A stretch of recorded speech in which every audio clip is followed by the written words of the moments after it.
आप त्रिदेवों में से एक और सृष्टि के पालक है ना श्रीहरि। अमर वरदानी और अतुल्य बलशाली सिंधु दैत्य ने आपको अपने पराक्रम से आपको युद्ध में थकाकर आपकी सृष्टि की नींव को हिलाकर रख दिया है। मैं अपनी अमर वरदानी शक्ति से आपकी सृष्टि पर अधिकार कर लूंगा और आप तीनों ब्रह्मा, विष्णु और महेश देखते रह जाएंगे। अपनी शक्ति पर अभिमान न कर मूर्ख सिंधु। यहाँ तेरे जैसे कई दैत्य आए और श्री महागणेश त्रिदेवों और त्रिदेवियों के हाथों समाप्त होकर यमराज का भोजन बन गए। आज संसार में उनका कोई नाम भी नहीं जानता। शक्तिशाली दैत्य को मृत्यु का भय नहीं होता श्रीहरि। मैं तो वैसे ही अमृतपान कर चुका हूँ। आप मुझे मृत्यु का भय दिखाकर अपना समय नष्ट कर रहे हैं। पर तेरा तो जीवन ही नष्ट होने के समीप आ रहा है तुझ सिंधु। अभी भी आप ये कहने का साहस रखते हैं श्रीहरि, जबकि मेरी अमर वरदानी शक्ति के सामने आपकी सभी दिव्य शक्तियाँ पराजित होकर छिन्न भिन्न हो चुकी हैं। न तो मेरी शक्तियाँ पराजित हुई हैं सिंधु, और न ही मैं थका हूँ। मैं तो तुम्हें वहां ले जा रहा हूँ जहाँ मृत्यु तुम्हारी प्रतीक्षा कर रही है। अभी भी समय है सिंधु। अपने दुष्कर्मों की क्षमा याचना करके पाताल लोक लौट जाओ। स्वर्ग का सिंहासन देवराजेंद्र को लौटा दो। तुम्हारा जीवन सुरक्षित रहेगा। जीवन में पहली बार किसी पराजित व्यक्ति को परामर्श देते देख रहा हूँ। मैंने दैत्य गुरु शुक्राचार्य से सुना था कि तुम छलिया हो, परंतु मेरे सामने तुम्हारा कोई भी छल सफल नहीं होगा। जहाँ तक सफलता की बात है सिंधु, तो तुम्हारा मार्ग रोककर मैं अपने अभियान में सफल हो चुका हूँ। पहली बार आपके मुख से सत्य सुन रहा हूँ श्रीहरि। यदि आपने मेरा मार्ग न रोका होता तो मेरे घातक प्रहारों से बालक मयूरेश्वर का अंत हो जाता, जो सूर्य देव के वरदान के अनुसार मेरी मृत्यु का कारण भी बन सकता है। जो संसार को तुम्हारे अत्याचारों से मुक्ति दिलाने के लिए अवतरित हुआ हो, वो तो तुम्हारी मृत्यु का कारण बनेगा सिंधु। मैं तो तुम्हारे मार्ग में आकर तुम्हारी आयु बढ़ा रहा हूँ।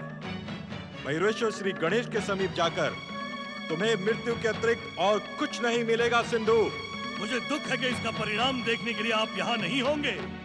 मैं स्वयं अपने हाथों से मयूरेश्वर का अंत करके अपनी मृत्यु को मिथ्या सिद्ध कर दूंगा, परंतु उससे पहले आपको मेरे घातक प्रहारों से पराजित होना पड़ेगा।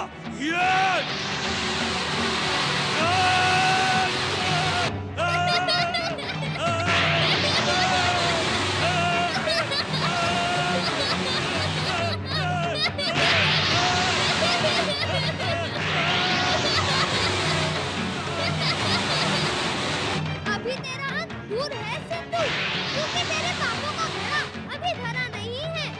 मेरे पिताश्री भगवान शिव की इच्छा के अनुसार मैं तुझे समाप्त नहीं करूंगा।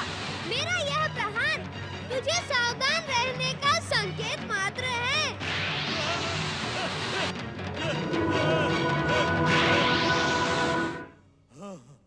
भविष्य में इस बात का ध्यान रखना सिंधु, और कैलाश की ओर देखने का दुस्साहस कभी न करना।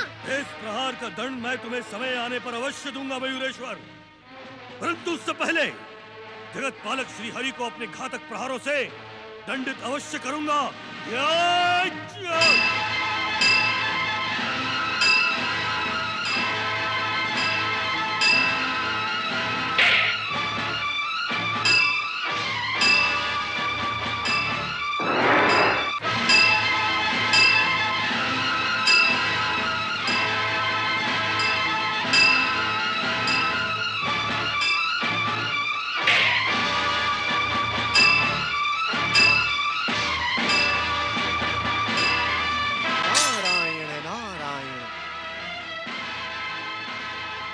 लज्जा और कलंक की बात है।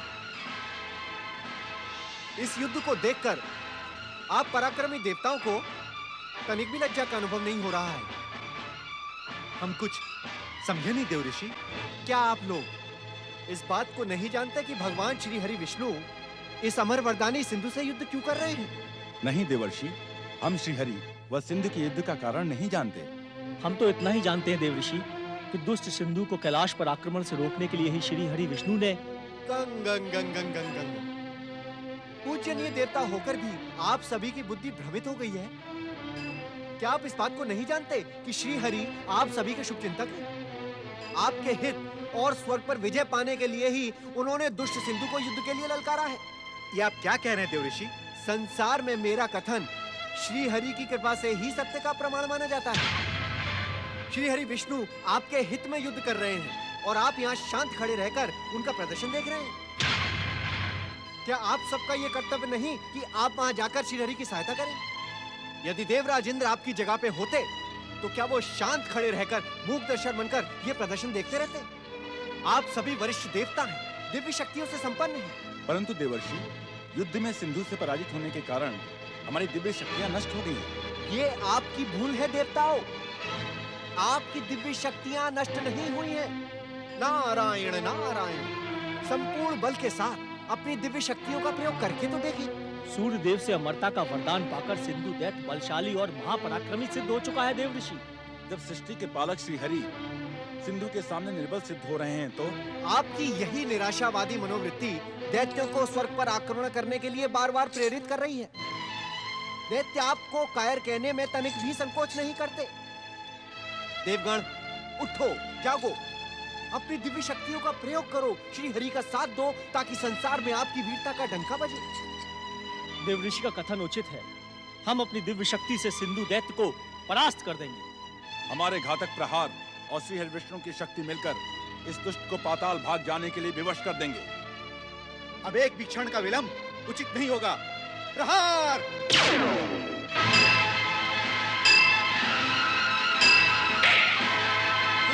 अमर वरदानी सिंधु, दुष्ट देवताओं को उनकी दुष्टता का दंड दो और दैत्य सेना को प्रकट करो।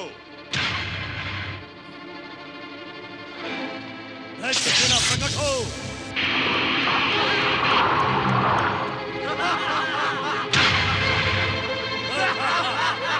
दैत्यराज सिंधु की! दैत्यराज सिंधु की!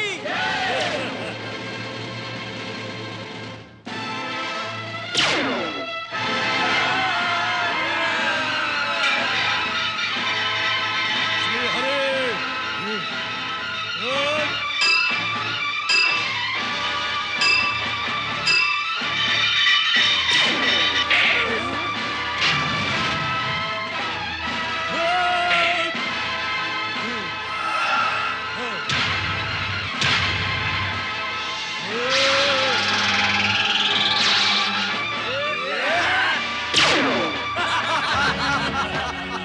अमर वरदानी सिंधु, तुम्हारे अमरास्त्र के प्रयोग से इन कायर देवताओं की शक्तियां नष्ट हो गई हैं। अब ना तो ये अदृश्य हो सकते हैं, ना ही अपनी दिव्य शक्तियों का प्रयोग कर सकते हैं। वीरों, इन दुष्ट और कायर देवताओं को अपना बंदी बना लो। इनका इतना अधिक अपमान करो कि ये भूल जाएं कि वे ये संसार में पूजनीय देवता हैं। दैत्य वीरों, मेरी आज्ञा से पृथ्वीलोक पर आक्रमण करके उसे अपने अधिकार में कर लो। श्री हरि विष्णु के लिए तो मेरी वरदानी शक्तियां ही पर्याप्त हैं।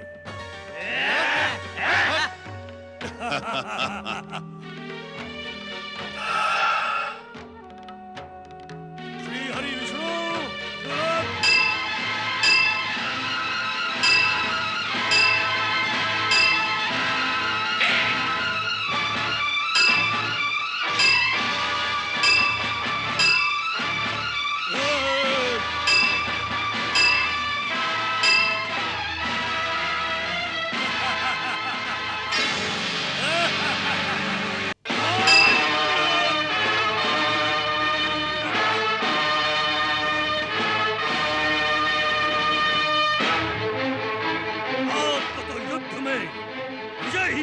श्री हरि, फिर आज आप पराजित क्यों हो रहे हैं?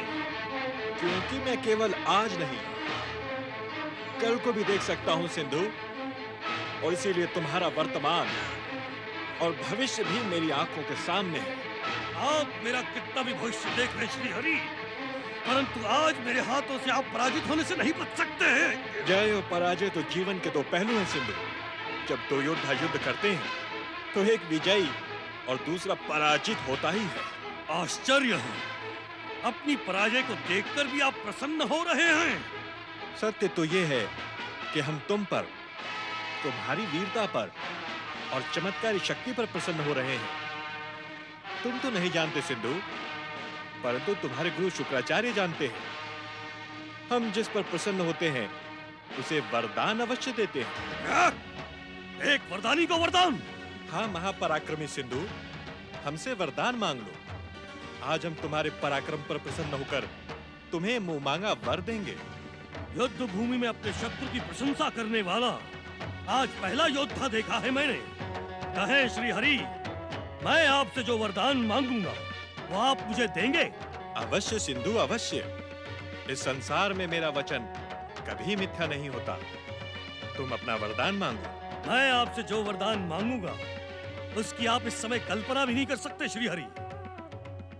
मैं भी तो यही चाहता हूँ सिंधु कि तुम मुझसे कोई ऐसा वर मांगो जैसा आज तक किसी ने ना मांगा हो, और तुम्हारा वरदान तुम्हारे महापराक्रम के समान ही सदा सदा के लिए अमर हो। श्री हरि, मेरे भय से देवताओं का राजा इंद्र कहीं जाकर छिप गया है और देवता मेरे अमराज से पराजित होकर मेरे बंदी हो चुके हैं। अब मैं आपको सावधान सिंधु, वरदान के नाम पर देवताओं के शुभ चिंतक और दैत्यों के शत्रु श्री हरि विष्णु तुम्हें छलना चाहते हैं। उनकी बातों में ना आना। कहलाने को तो आप दैत्य गुरु हैं, परंतु आपके भीतर तो इतनी भी समझ नहीं कि जब दो महायोद्धा बात कर रहे हो तो बीच में नहीं बोलना चाहिए। मैंने आपसे परामर्श नहीं मांगा है शुक्राचार्य। मूर्खता न कर सिंधु, तू विष्णु के छल को नहीं जानता।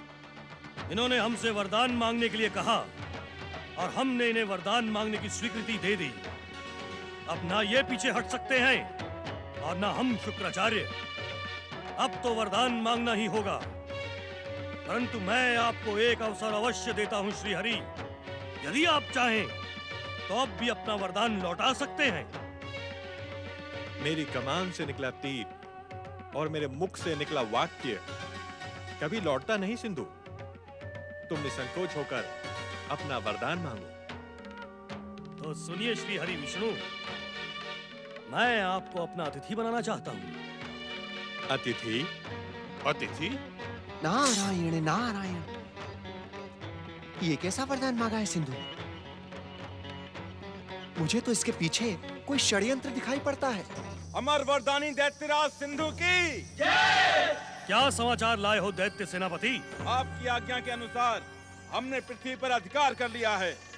दैत्य सेना पृथ्वी पर आपकी प्रतीक्षा कर रही है। सुना श्री हरि, अब सिंधु विश्व सम्राट हो गया है।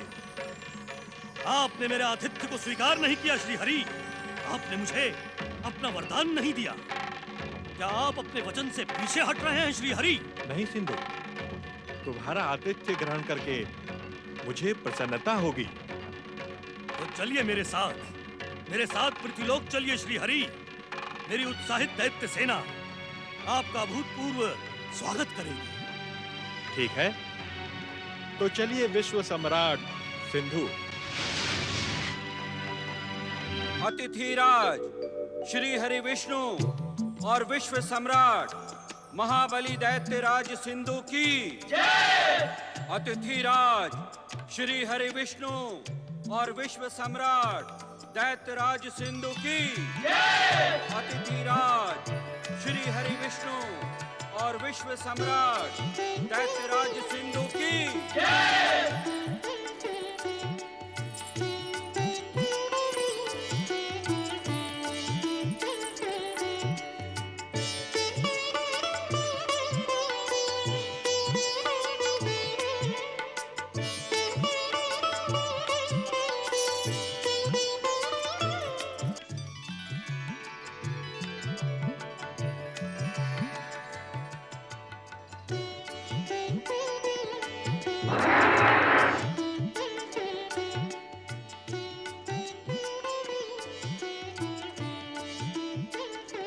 नारायण नारायण, प्रणाम श्री हरि। हम दैत्यराज सिंधु के अतिथि गृह में आपका स्वागत नहीं करेंगे देवर्षि। लोक परंपरा के अनुसार इस समय यहाँ आपका प्रकट होना भी उचित नहीं है। हे श्री हरि, एक भक्त का अपने भगवान तक पहुंचना कभी भी अनुचित नहीं होता। ऐसा आप ही ने कहा है। जिस प्रकार आप सिंधु के अतिथि बने हैं, उसी प्रकार मैं आपका अतिथि बन जाता हूँ। अतिथि के अतिथि देवर्षि, आतिथ्य करने वाले पर भार डालना उचित नहीं होता। परंतु आप आ गए हैं तो अपनी बात भी कह दें। श्री हरि, इस समय तो मैं आपके समीप माता लक्ष्मी का निवेदन लेकर आया हूँ। हम जानते हैं देवर्षि, देवी लक्ष्मी के निवेदन में आपकी इच्छा भी सम्मिलित है।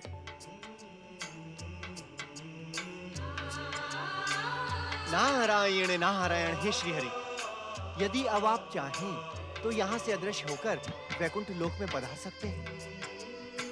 आपने सिंधु का आतिथ्य स्वीकार किया, उसके महल में पधारे। अब आपका वरदान पूर्ण हुआ। अब आप अनिश्चित काल तक यहाँ रहकर सिंधु के संहार में विलंब करवा रहे हैं श्री हरि। सैनिकों, महाराज, इस दुष्ट नारद को बंदी बना लो। नारायण नारायण। श्री हरि, श्री हरि, आप देख रहे हैं, आप ही के सामने आपके भक्त की ये कैसी दुर्दशा कर रहे हैं दुष्ट राक्षस। नारायण नारायण। वो रहा, चलो।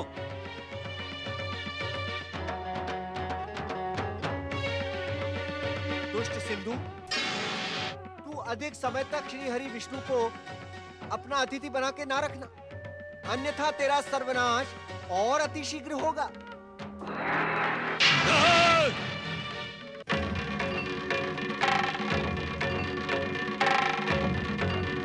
देवराज इंद्र का सोचना उचित ही था। हमारी इस दुर्दशा पर किसी भी शुभ शक्ति को दया तक नहीं आती। न जाने कब तक हमें इस दुष्ट सिंधु के बंदीगृह में रहना पड़ेगा। दुर्भाग्य तो यह है पवन देव कि सिंधु के अमरास्त्र के कारण हमारी दिव्य शक्तियों ने हमारा साथ छोड़ दिया है। अब तो हम साधारण मानवों से भी निम्न स्तर पर जा पहुंचे हैं। जब जगत पालक भगवान विष्णु स्वयं ही अतिथि बनने के नाम पर उस दुष्ट सिंधु के बंधक बन सकते हैं, तो हम कौन होते हैं? अमर वरदानी सिंधु अब कभी भी पराजित अथवा मृत्यु को प्राप्त नहीं होगा और हमें इसी प्रकार बंदी बनकर रहना पड़ेगा। नारायण नारायण। प्रणाम देवर्षि। आपका कल्याण हो। आप स्वर्ग के सम्मानित देवता थे और रहेंगे। सिंधु के अमरास्त्र से आपकी वरदानी शक्तियां कुछ समय के लिए निष्क्रिय अवश्य हो गई हैं, लेकिन सदैव समाप्त नहीं हुई हैं। विधाता के विधान को सिंधु किसी भी वरदानी शक्ति से बदल नहीं सकता। आप इस बात का स्मरण रखें। किंतु देवर्षि, आप यहाँ? मुझे जैसे ही आप सभी की चिंता का ज्ञान हुआ, मैं उसका अंत करने यहाँ चला आया। परंतु देवर्षि, उस दुष्ट ने तो श्री हरि विष्णु को भी। जगत पालक श्री हरि विष्णु और आप देवतागण भी अधिक समय तक सिंधु के बंदी नहीं रह पाएंगे, किंतु सिंधु का अंत करने के लिए आप सभी को भी प्रयास करना होगा। देवऋषि, दिव्य शक्तियां नष्ट हो जाने के कारण हम कोई भी प्रयास करने के योग्य नहीं है। इस दुष्ट के बंदीगृह में रहकर हम कर भी क्या सकते हैं देवर्षि? हम कुछ भी नहीं कर सकते देवर्षि, क्योंकि कुछ करने के लिए ना तो कोई हमारे पास शक्ति है और न युक्ति। आप कुछ भी करने की अपेक्षा हमसे ना करें। नारायण नारायण। इतना अधिक निराश ना हो देवगण। जब करने को कुछ भी शेष न रह जाए, तब एक ही कार्य किया जा सकता है। मेरे कथन पर आप संदेह ना करें देवगण। सिंधु के बंदी रहकर भी आप श्री महागणेश की आराधना कर सकते हैं। हाँ देवऋषि, ये दुष्ट हमें आराधना करने से तो नहीं रोक सकता। नारायण नारायण। इसीलिए देवगण, आप अभी से संकष्ट चतुर्थी का व्रत करते हुए श्री महागणेश की आराधना प्रारंभ करें। जैसे ही आपकी पुकार मयूरेश्वर श्री गणेश एवं गौरीपुत्र श्री गणेश तक पहुंचेगी, आपके कष्टों का अंत हो जाएगा। नारायण नारायण।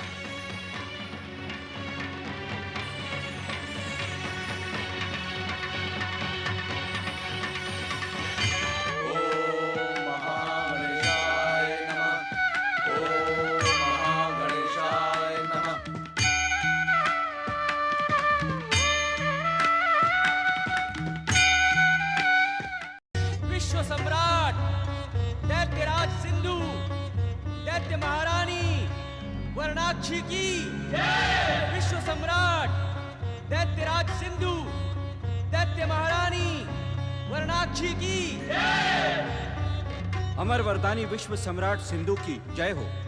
कारागर प्रमुख विरोचन, क्या समाचार लेकर राजसभा में उपस्थित हुए हो? बंदी देवताओं ने हमारा दिया हुआ भोजन स्वीकार नहीं किया दैत्यराज। क्या देवताओं को मांसाहारी भोजन दिया गया था? नहीं दैत्य महारानी, बंदी देवताओं और अतिथि श्री हरि विष्णु को नियमित शाकाहारी भोजन ही दिया जाता है। तो देवताओं को भोजन अस्वीकार करने का कारण? क्षमा करें दैत्यराज, देवताओं का कहना है कि आज उनका संकष्ट चतुर्थी का व्रत है। संकष्ट चतुर्थी अर्थात? ये तो मैं नहीं जानता दैत्यराज, किंतु देवता आज प्रातः से ही श्री महागणेश की आराधना कर रहे हैं। महागणेश की आराधना? वो भी हमारे महल में? असंभव। ये हमारे विरुद्ध दुष्ट देवताओं का षड्यंत्र है। हम अपने राजमहल में महागणेश आराधना की अनुमति नहीं दे सकते, कदापि नहीं दे सकते। हम अपनी वरदानी शक्ति से इसी समय दुष्ट देवताओं को दंडित करेंगे। कारागृह का द्वार खोलो।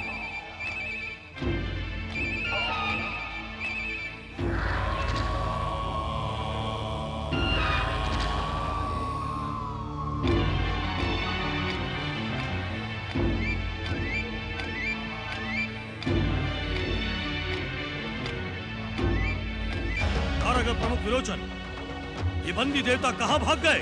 क्षमा करें दैत्य सम्राट, बंदी देवताओं का स्वर हमें स्पष्ट सुनाई पड़ रहा है। जब मेरे अम्रास्त्र से इन दुष्ट देवताओं की दिव्य शक्तियां नष्ट हो गई थीं, फिर वे अदृश्य कैसे हो गए? क्या इन दुष्ट देवताओं से भेंट करने कोई देव गुप्तचर आया था? नहीं दैत्यराज, इतनी कड़ी सुरक्षा में देव गुप्तचर तो क्या पंछी भी पर नहीं मार सकता। तुम्हारी सुरक्षा में कोई भूल अवश्य ही हुई है विरोचन, अन्यथा ये शक्तिहीन देवता अदृश्य नहीं हो सकते थे। भूल का तो प्रश्न ही नहीं उठता दैत्य सम्राट। हमें उत्तर देने की भूल ना करो दुष्ट विरोचन। अपनी वरदानी शक्ति से हम इन दुष्ट देवताओं को दंडित अवश्य करेंगे, परंतु उससे पहले तुम हमारे क्रोध का निवाला बनोगे।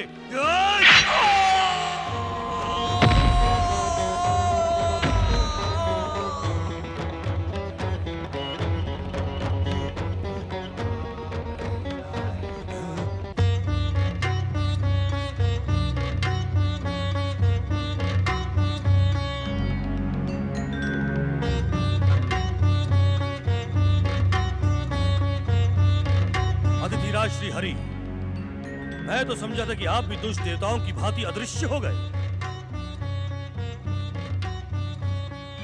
तुम्हारी अनुमति के बिना मैं अदृश्य कैसे हो सकता हूं दैत्यराज? ये नीति विरुद्ध कार्य मैं कदापि नहीं कर सकता।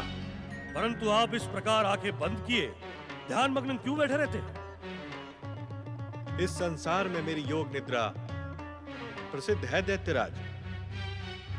योग निद्रा में लीन रहते हुए भी मुझे संसार के कण कण का ज्ञान रहता है। श्री हरि, क्या आप जानते हैं कि राजमहल में मेरे द्वारा बंदी देवता इस समय कहां भाग गए? ये तुम्हारी भूल है सिंधु।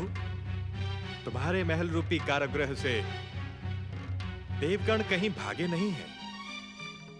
परंतु वे इस समय कक्ष में दिखाई नहीं दे रहे। हो सकता है उन्हें देखने में तुमने कोई भूल की हो, अन्यथा श्री महागणेश आराधना का स्वर तुम्हें इतने समीप से सुनाई न देता। क्या आप मुझे अंधा समझते हैं श्री हरि? जब मैं आपको स्पष्ट देख सकता हूं तो उन दुष्ट देवताओं को क्यों नहीं देख सकता? अवश्य ही इसमें कोई षड्यंत्र है। तुम क्या सोचते हो दैत्यराज? क्या ये सब मेरे कारण से हो रहा है? यदि दुष्ट देवताओं के षड्यंत्र का आपको ज्ञान नहीं, तो फिर आप कैसे कह सकते हैं कि अदृश्य देवता राजमहल के कारागृह में आप बंदी है? जो मैं स्वयं अपनी आंखों से देख कर आ रहा हूं, वो तो आपने नहीं देखा। फिर आप भी... दैत्यराज सिंधु, आपने हमसे ही वरदान पाकर हमें अपना अतिथि बनाया। क्या एक अतिथि के साथ ऐसा व्यवहार करना उचित है? यदि अतिथि षड्यंत्र में सम्मिलित हो श्री हरि, तो वो अतिथि नहीं शत्रु बन जाता है। दैत्यराज सिंधु, अपने वरदान की रक्षा और मर्यादा के कारण हमने अब तक आपका सम्मान किया, परंतु अब जब हम आपके शत्रु बन गए हैं, तब न तो वरदान की मर्यादा रही और न ही अतिथि बने रहने की। आप कहना क्या चाहते हैं श्री हरि? क्या आपको अब हमारा आतिथ्य स्वीकार नहीं है? जिसका विवेक नष्ट हो चुका हो, जिसके हृदय में दुराचार और दुर्भावना ने प्रवेश कर लिया हो, उसका अतिथि बने रहना हमें स्वीकार नहीं। जहां तक देवताओं के दृश्य होने के रहस्य का प्रश्न है, तो वो हम अपनी योग निद्रा में लीन होकर दिव्य दृष्टि से देख रहे थे। आपने हमारे साथ छल किया है, दैत्यराज सिंधु के साथ छल किया है श्री हरि। दैत्य गुरु शुक्राचार्य ने सत्य कहा था, आप छलिया थे, छलिया हैं, परंतु मैं आपको छलिया नहीं रहने दूंगा। मैं अपनी वरदानी शक्ति से आपके वैकुंठ पर आक्रमण करके इस छल का आपसे भयानक प्रतिशोध लूंगा। क्या हुआ स्वामी? हमारे साथ भयानक छल हुआ है महारानी। छल? कैसा छल? किसने किया आपके साथ छल? अपनी ही भूल के कारण हम छल लिए गए महारानी। दैत्य गुरु शुक्राचार्य ने तो हमें पहले ही छलिया विष्णु से सावधान रहने का परामर्श दिया था, परंतु तब हमने उनकी बात नहीं सुनी थी। जो अपने गुरु की बात नहीं मानता, उसे भविष्य में संकटों का सामना करना ही पड़ता है। आपने दैत्य गुरु शुक्राचार्य के परामर्श को न मानकर भयानक भूल की है स्वामी। मेरी भूल और दोष देखने का दुस्साहस ना करो महारानी। शुक्राचार्य की बात न मानने का एकमात्र कारण यह था कि जब तक विष्णु हमारे अतिथि बनकर रहते हैं, संसार की कोई भी शक्ति हमें स्पर्श नहीं कर सकती। परंतु अब देवताओं की महागणेश आराधना अवश्य सफल होगी। और आप स्वामी, आप महारानी गंगाक्षी, क्या तुम हमारी शत्रु बनना चाहती हो? मुझे स्त्रियों का बात बात पर भयभीत हो जाना तर्क भी प्रिय नहीं। भविष्य में इस बात से सावधान रहना।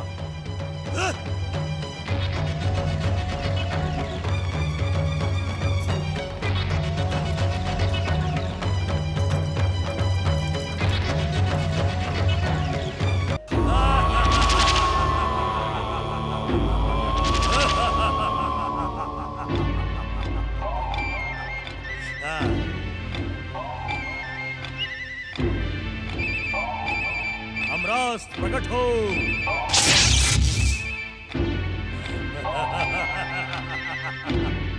मैं सभी दिव्य लोकों की शक्ति को अपनी दानवी शक्ति से नष्ट भ्रष्ट कर दूंगा।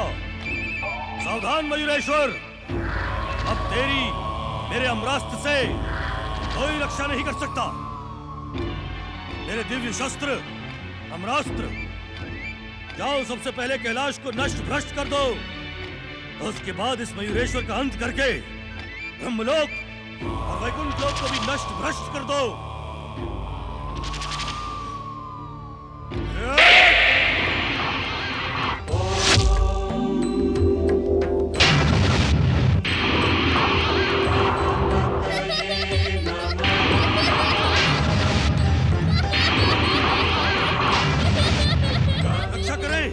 रक्षा करें दैत्य गुरु शुक्राचार्य, इस दुष्ट अमरास्त्र से मेरी रक्षा करें, मेरी रक्षा करें दैत्य गुरु शुक्राचार्य।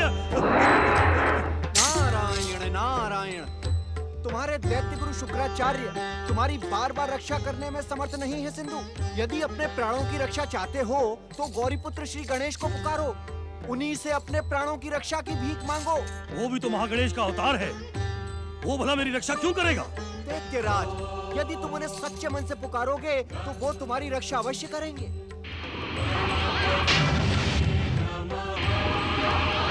गौरी पुत्र श्री गणेश को पुकारो मूर्ख, अन्यथा व्यर्थ में ही मारे जाओगे। मूर्ख सिंधु, तुम्हारे इस अमरास्त्र से अमर व्यक्ति भी जीवित नहीं बच सकता। मंगल मूर्ति को पुकारो। हे मंगल मूर्ति, हे गौरी पुत्र श्री गणेश, मेरे प्राणों की रक्षा करें, मेरे प्राणों देवताओं की रक्षा करो।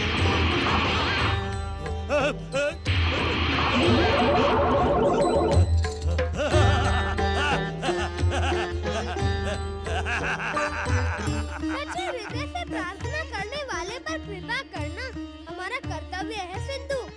हमसे जो शरणागत होने की प्रार्थना करता है, हम उसे जीवन दान अवश्य देते हैं। मैं तुम्हारा शरणागत नहीं हूँ गौरी पुत्र। मैंने तो अपनी प्राण रक्षा के लिए मात्र तुम्हारा प्रयोग किया है।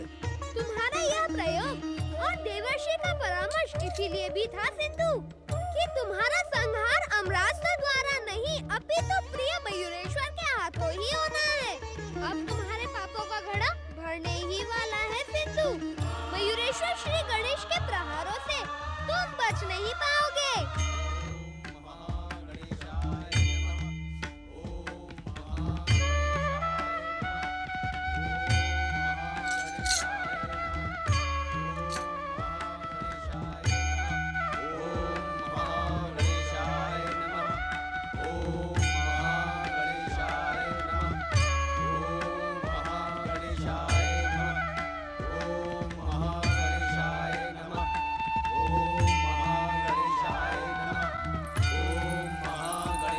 द्वार खोलो।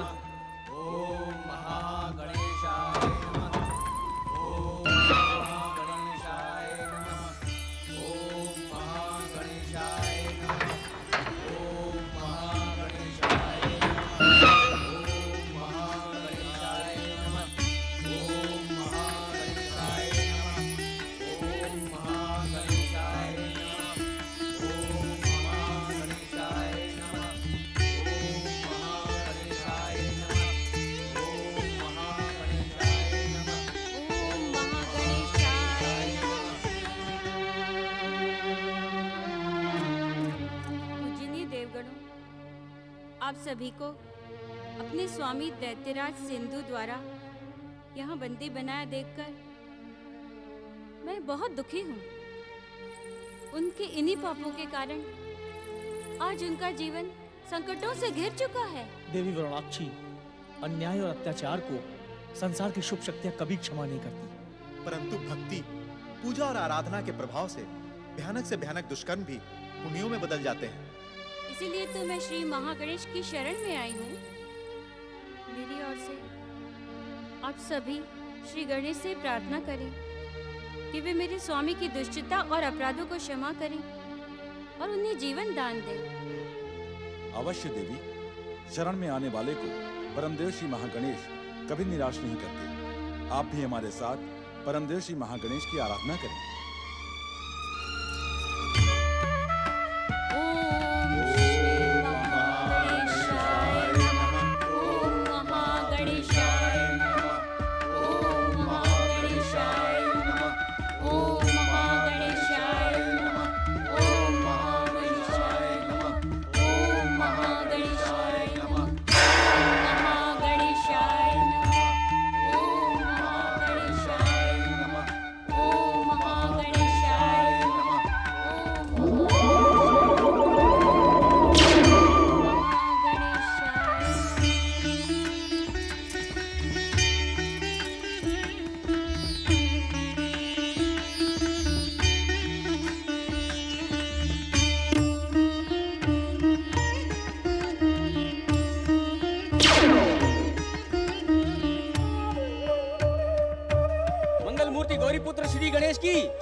पुत्र श्री गणेश की जय।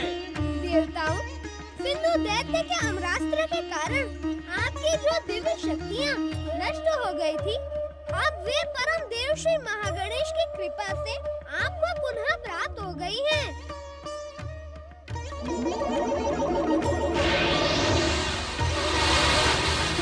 गौरी पुत्र श्री गणेश की जय। विघ्नहर्ता गौरी पुत्र श्री गणेश की जय। विघ्नहर्ता गौरी पुत्र श्री गणेश की जय। विघ्नहर्ता गौरी पुत्र श्री गणेश की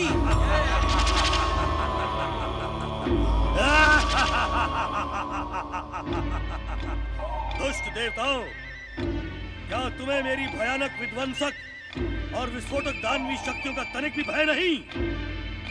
अब मेरी दानवी शक्तियाँ तुम्हें भयभीत होने के लिए भी जीवित नहीं छोड़ेंगी। सावधान सिंधु, तेरी मृत्यु ही तुझे यहाँ खींच लाई है।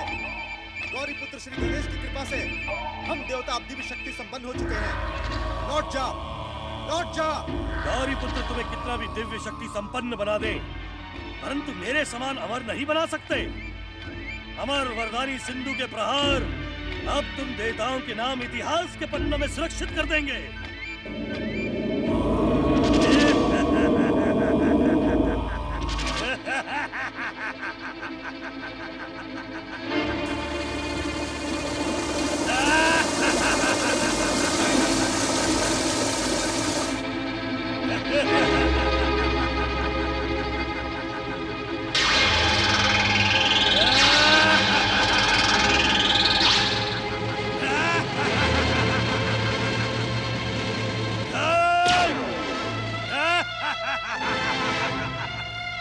अमर वरदानी सिंधु की दानवी शक्तियां देवताओं और शुभ शक्तियों को कलंकित कर देंगी।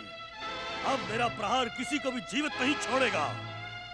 सावधान मयूरेश्वर, अब मैं तेरा अंत करने कैलाश आ रहा हूं।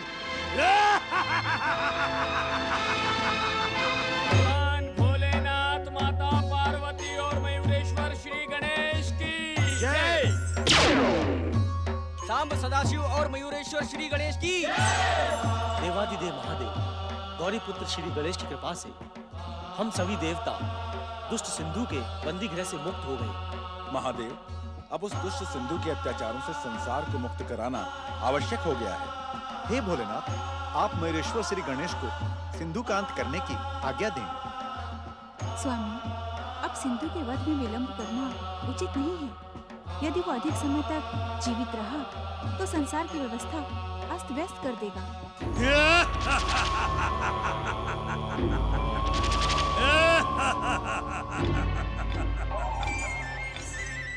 इस संसार की व्यवस्था को अस्त व्यस्त होने से अब केवल सर्वशक्तिमान सिंधु ही बचा सकता है, क्योंकि अब इस संसार में सर्वशक्तिमान सिंधु का राज्य स्थापित हो गया है। महागणेश, त्रिदेव और त्रिदेवियों की भक्ति करने वाले अनेक भक्तों ने सिंधु के भय और अत्याचार से भयभीत होकर दैत्य धर्म को अपना लिया है। अब इस संसार से धर्म का सर्वनाश हो जाएगा। मूर्ख सिंधु, संसार से धर्म का नाश कभी भी नहीं हो सकता, क्योंकि धर्म से ही तो संसार के प्राण हैं। धर्म और संसार का संबंध वैसा ही है जैसा माता का पुत्र से होता है, गुरु का शिष्य से होता है, नदी का जल से होता है। धर्म के नाश की बात कहकर तू अपनी मूर्खता का परिचय दे रहा है। मुझे मूर्ख कहने का दुस्साहस ना कर मयूरेश्वर। मैं अपनी दानवी शक्ति से इसी समय तुम सबको नष्ट कर दूंगा। कहाँ तेरे सिर पर चढ़कर बोल रहा है सिंधु? अब मैं तुझे क्षमा नहीं करूँगा और तेरा अंत तेरे समीप है।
समाप्त करने के लिए दैत्यराज सिंधु को किसी अस्त्र शस्त्र की आवश्यकता नहीं है।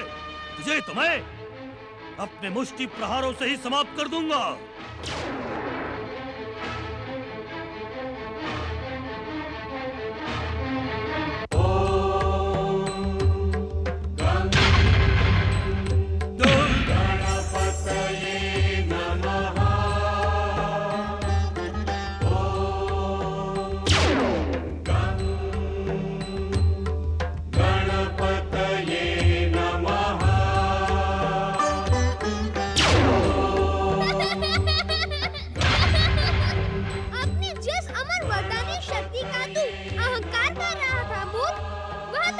एक ही प्रहार से तुझसे दूर चली गई।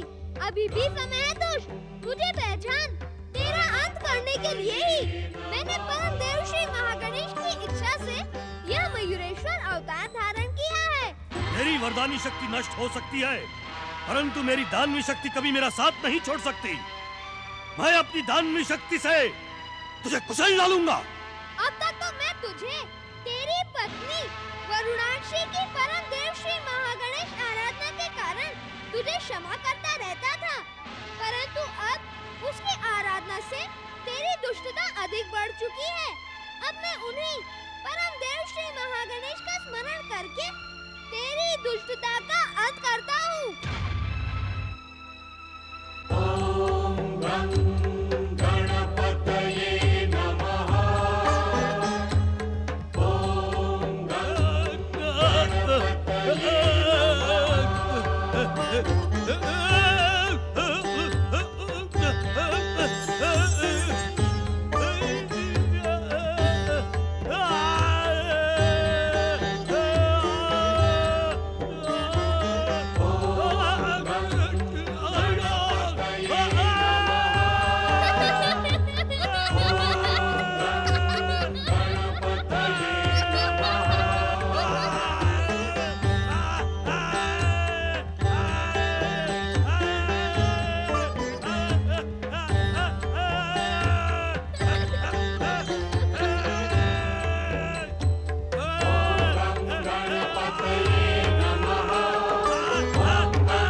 संहारक मयूरेश्वर श्री गणेश की।